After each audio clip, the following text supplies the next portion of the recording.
Ahoy, me hearties! It's still be Pirate Week. I got my flowery pirate gear on today. Pirates can wear flowers too. Now then, what do you think I have here? Oh, it's a mystery object. Something pirates have a lot of. This is. It's made from paper. It's all rolled up. It's got ribbon, rick-rack ribbon, tying it up. What do you think it could be? Anybody know? Should we see?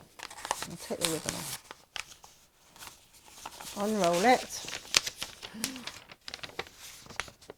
It's a map. It's a pirate's treasure map. And before we talk about that anymore, I've got a story for you. I'm going to start with a story today, and it's not me telling the story, it's a video. It's a story called The Treasure of Pirate Frank.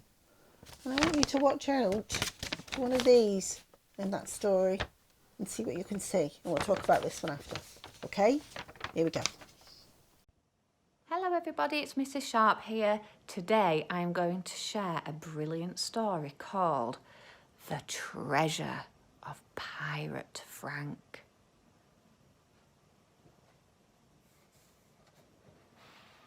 After the story, I'm going to give you some ideas if you want to extend your learning on pirates and do a mini pirate topic.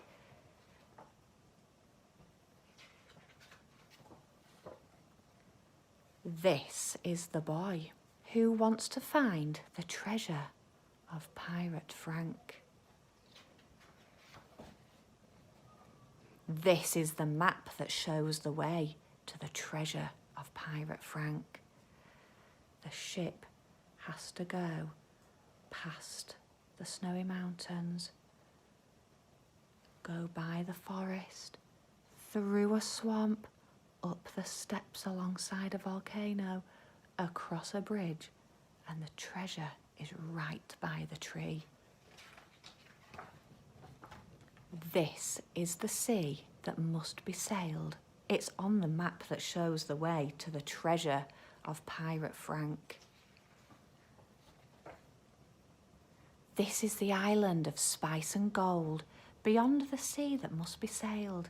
It's on the map that shows the way to the treasure of Pirate Frank.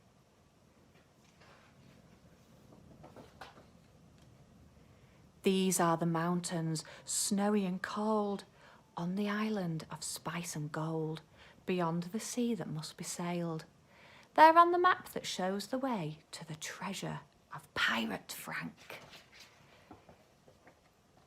Here's the forest where the monkeys swing, over the mountains snowy and cold, on the island of spice and gold, beyond the sea that must be sailed. It's on the map that shows the way to the treasure of Pirate Frank. See if you can join into any of the words. This is a swamp where the bullfrogs sing, past the forest where the monkeys swing, over the mountains snowy and cold. It's on the island of spice and gold, beyond the sea that must be sailed. It's on the map that shows the way to the treasure of Pirate Frank. Here are the steps going higher and higher, above the swamp where the bullfrogs sing, past the forest where the monkey swings, over the mountains snowy and cold, on the island of spice and gold, beyond the sea that must be sailed. They're on the map that shows the way to the treasure of Pirate Frank. Here's a volcano that spits out fire at the top of the steps going higher and higher, above the swamp where the bullfrogs sing, past the forest where the monkeys swing, over the mountains snowy and cold, on the island of spice and gold, beyond the sea that must be sailed. It's on the map that shows the way to the treasure of Pirate Frank.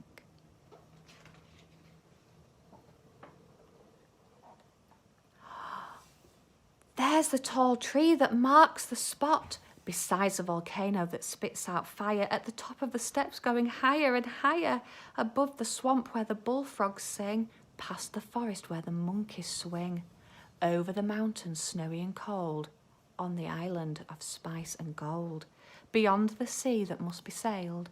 It's on the map that shows the way to the treasure of Pirate Frank.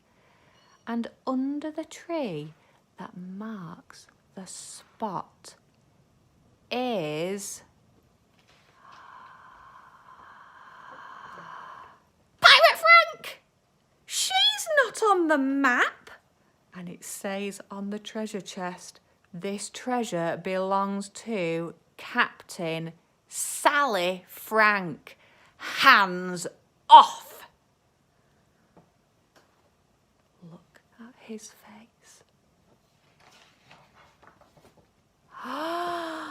Quick, run down the steps going lower, not higher, below the volcano that spits out fire, through the swamp where the bullfrogs sing, through the forest where the monkeys swing, over the mountains snowy and cold.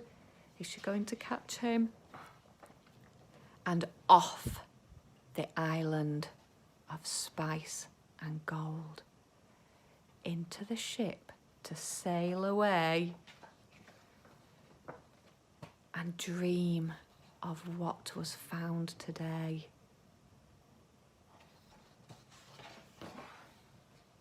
The treasure of Pirate Frank.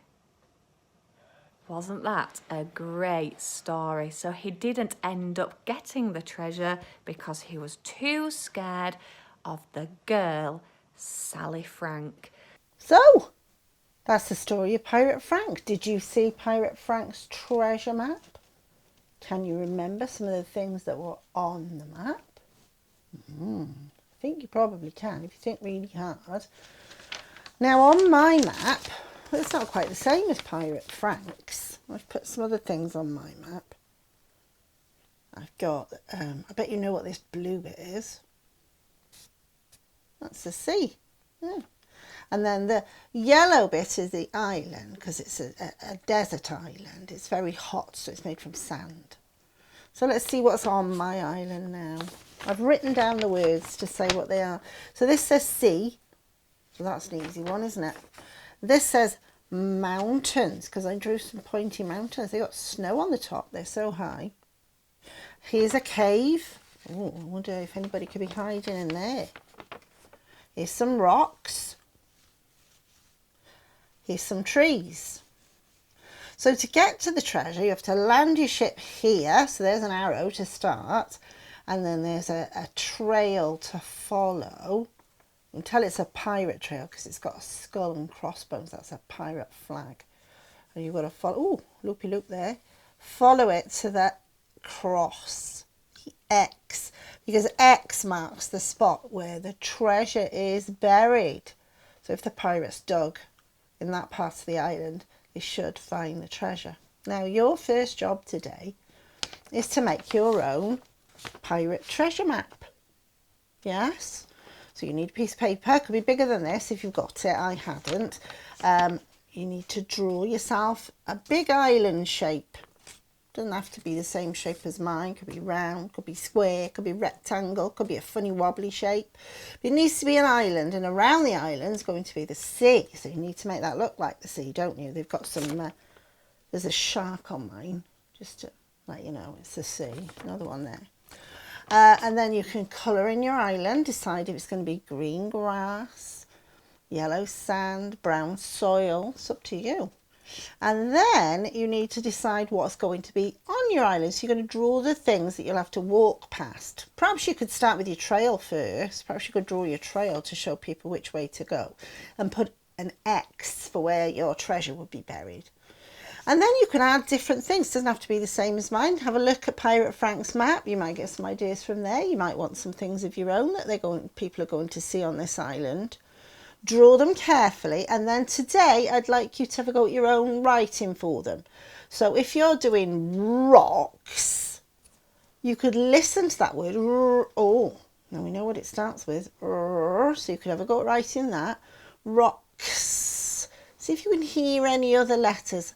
Mum and Dad, if they only did the first letter, I'd be overjoyed. Okay, if it's one they know and they can manage that, that'd be brilliant. Don't worry about getting every letter in there.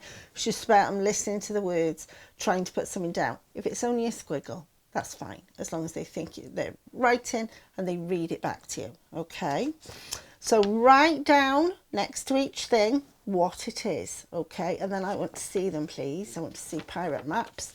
They're going to be splendid. Send me a photo. I'm going to love them. So that's job number 1. Put this over here now, because we need to think about our sound. And I've got the big book. Now, I've had some marvellous photographs sent of people finding lots of things that start with We had a Rhea and a Rory for a start off. And then let me think, we've had robots, we've had rice, we've had, what else have we had? I can't think of any of them now. But well done for finding lots of things. And I did look at your photographs and they were fabulous, so well done. We need to look at the letter today, don't we? So, book 2, done done done. And this week we're on and this is our letter, but we need to see it a bit bigger than that, don't we? So let me find the page. It's a very folly about page. Wait a second, let's see if I can get it so you can see it and me. There we are. Talk about the story first. So once upon a time there was a little boy and he had a pet puppy called Rags. Rags, can you see Rags there? And Rags had a favourite toy. He got a very battered old piece of blanket. You see it here, it's purple. And he loved to lie on that blanket and he loved to chew the blanket and play with the blanket. It was his favourite thing. But one day, Mummy said, we need to wash Rags's blanket. It's a terrible mess. So she sent the little boy to get the rag from Rags, the blanket from Rags, but Rags did not want to give the blanket to be washed, and he hung on to it with his teeth like that. And when the little boy pulled, he pulled back and went, "Urgh," made a growling sound. "Urgh." Now, put your teeth together and say, "Urgh," like Rags. Okay, so when we want to remember that sound and we can't quite remember it, if I put my teeth together and shake my head like that, that might give you a bit of help to remember it's like Rags the puppy. Yeah. Now there is a song to go with this. I will see if I can put a link up for that because I can never remember them very well, can I? So we're going to write, if you want to write that sound for words like rags or rice or rocket, we need the letter. Now, this is the capital Of course, its name, especially for this week, R. Letter R. Sound it makes is So this is a capital one for names like Rory and Rhea. This is the loopy loop one when you start joining your writing, and this is the one that we're going to learn today. Okay, I like this one. It's quite easy, as long as you remember one very important thing. Now, where do you think it's going to start? Yes, at the top. Do you think we're going to take our pen off until we get to the end? No, we're not. That's the important thing. You've got to remember to keep your pen on, otherwise it'll be a stick and a bridge, and we don't want that. So we're going to start at the top. We're going to go straight down to the bottom, keep it on, bounce it up over a little bit and stop. On Friday we'll look at some ways that children do it that are not quite right, but you're going to do it right. It's one more practice, so do a big one. So it's going to go down, bounce it back up, over, stop. That's going to be fine, isn't it? That's going to be easy. Now, what I want you to do, go and practice it in something easy to rub out. Some rice, chocolate spread if you're Rhea, Rice Krispies. Something that's easy to rub out because we're just practicing for the first time. Something nice and big would be good if you want to write it in a puddle outside or squirt it with a bottle. Lovely. But then, and I've got a little photo to show you, what I want you to do as well is to make a rocky And if you have a look at these photos, you'll see me. The first one, I'm just getting my right. I'm doing it on a tray, a black tray, because I thought it should show up the stones. But you could just do it on the ground. And I got some pebbles, and I've made a rocky Can you see it? Yeah. So have a go at that. It doesn't have to be on a tray. It could be just on the floor. Find some pebbles. Yeah. So that's job number 2. Practicing. Now then. Fabulous, me hearties, walking the plank, who've been doing a good job on walking that plank. And I hope you might still have that plank, because we're going to do another job with it in a minute. But first, let's just have a look at a few people who have been doing brilliant walking the plank. They be pirates, they be.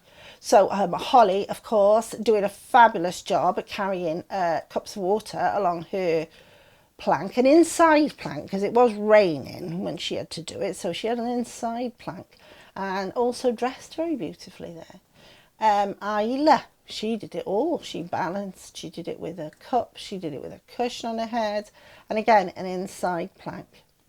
Rhea, she was in the kitchen. He likes a pirate in a kitchen. Dressed as a beautiful pirate there. And doing a really good job with the cups. I think she struggled a bit more with the cushion, but she got nearly all the way before it fell off. Might get falling off as well, it's tricky. And then lastly, we've got Mr. Ethan Jones, who did very well balancing with the cups and with the cushion by the look of it. So well done to all those people. Now hopefully you've still got your plank, or you can make another one, because we're going to use it to do a maths job today. Whoa, maths, pirate maths. Just before I tell you what we're going to do, I printed this. I thought it was going to be big, and it's rubbish. But what this is, I'm going to hold it there so Sam can get a bit nearer. This is a grid of all the numbers from number 1 up to number 100, and it's the shape of a square, so we call it 100 square, because all the numbers are put on there into a square shape. So there's number 1, and it goes 1 2 3 4 5 6 7 8 9 10, and then it starts again 11 12 13 14 15 16 17 18 19 20, and that's a tens number. 2 10s make 20. So and it keeps going. Every time you've got another 10, the 10 number is on the end. So these are all the 10 numbers. 10, 20, 30, 40, 50, 60, 70, 80, 90, 100. Now, I'm just showing you this so you understand what the 10 numbers are, okay? But what we're going to do, and I'm going to show you a photo now of me, I've got a link to a sheet with the tens numbers on Pirate Jewels. Whoa. So what I did this morning on my plank, which is still outside, I stuck down the tens numbers in the right order. 10, 20, 30, 40, 50, 60, 70, 80, 90, 100. And you stuck them spaced out. And then when they're all stuck down, I just put a little bit of glue stick on mine because they get blown away outside. So I just stuck them there. And then you can walk along your plank and count in tens. Remember before we counted in on our number strip, we did our different colour pattern numbers and we counted in those. This is just another way to count. We're not counting using every number, we're just counting using the tens numbers up till 100. There's lots of other numbers in the world, they're the ones that we're counting this time. So Mum and Dad probably have to help you to begin with, but then you might be able to remember how to count in the tens numbers while you walk along your plank. So have a go at that. Yeah? Fab. Now then, I've got a poem for you. It's about a pirate. It's called One-Eyed Jack. So Jack's this pirate's name, and he's only got one eye. Like that. Which lots of pirates seem to have. I think they do a lot of fighting and their eyes get hurt. I think that's why they have to wear a patch over where their eye was. Anyway, One-Eyed Jack, the pirate chief, a terrible, fearsome ocean thief. He had a peg upon one leg. He had a hook and a dirty look. One-Eyed Jack, the pirate chief, a terrible, fearsome ocean thief. Because, don't forget, we tell nice stories about pirates and we dress up and we have lovely funny things, but lots of pirates are not very nice. They are thieves. They steal things from other ships and other people. So remember that when you're talking about pirates, because, you know, some of them were a bit horrible. And I think One-Eyed Jack is definitely not a very nice one, is he? Terrible and fearsome. That means he's a bit cross and he's a bit nasty. An ocean thief. Oh dear. But it's still nice to do in a pirate voice. So there we go. That's our poem. Right, one more thing. We started learning our pirate song on Monday. So we did when I was 1 and when I was 2. So today we're going to do 3 and 4. Okay, did you try to learn it? I hope so. We're going to finish it on Friday. And I got a video of it for you then. So here we go. 3 first. So 3 fingers. When I was 3, I banged my knee. The day I went to sea, I jumped aboard the pirate ship and the captain said to me, we're going this way, that way, forwards, backwards, over the Irish Sea. A bottle of rum to warm my tummy, and that's the life for me. 4. When I was 4, I knocked on the door. The day I went to sea, I jumped aboard a pirate ship and the captain said to me, we're going this way, that way, forwards, backwards, over the Irish Sea. A bottle of rum to warm my tum, and that's the life for me. Just one more verse to learn. See if you can learn that. It's not very different from the other two, to be honest. It's counting differently, isn't it? But we'll get there. Right, it's time to go. So I will see you on Friday now, unless I see you anywhere before that. We'll have to wait and see. Okay, time to go. Say, shiver me timbers! Say, treasure be here! Avast.